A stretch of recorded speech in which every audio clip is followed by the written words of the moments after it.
Alright, when you guys think of a place to live, what do you think of? Like Colorado, Italy, Spain? Not many people think of the poverty-stricken land just around the world.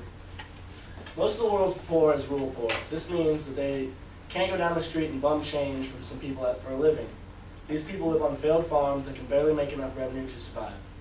Plant with a Purpose works hard to change this.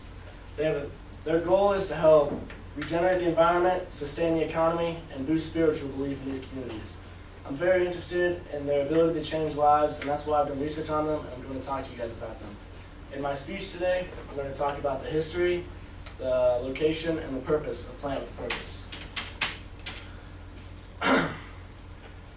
First, let's take a look at the history. Plant with a Purpose was founded in 1984 by a man named Tom Woodland. Woodland originally named this company Floresta USA, but later changed it in 2009 to Plant with a Purpose. Plant with a Purpose's website told me that he started this agency when he was working in the Dominican for a Christian relief organization. Despite his best efforts, conditions were only getting worse down there. Now that we know a little bit more about the location or the history of Plant with a Purpose, let's take a look at the location. Plant with a Purpose is growing more and more every year. They started in the Dominican and now are located on 3 separate continents: Asia, Africa, and South America. They mainly focus on the Latin America region, though. One thing that's a little bit different about Plant with a Purpose is it's run by natives. This means that the people that live in the communities actually work for Plant with a Purpose themselves. The Americans that work for Plant with a Purpose fly down there to their communities periodically to set goals and objectives, but they don't really live down there to help them out year-round. Updated in 2012, Charity Navigators told me that there are over 2,000 families that are being helped by this program. Now that we know a little bit more about the location of Plant with a Purpose, let's take a look at why they do what they do, or how they do it. They have a 3-part approach to help these people back on their feet.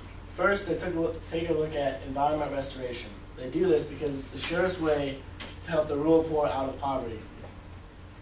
In 2005, Julia Bucknell, an author of Poverty and the Environment, told me in her book that most people, when their farms start to fail, they resort to the slash and burn technique. This means they go beyond the boundaries of their fields and cut down the forests and burn them to make more room for their crops.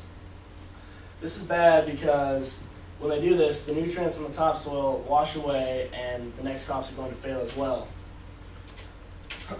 But when trees are brought back to the environment, the content of this soil is allowed to rejuvenate.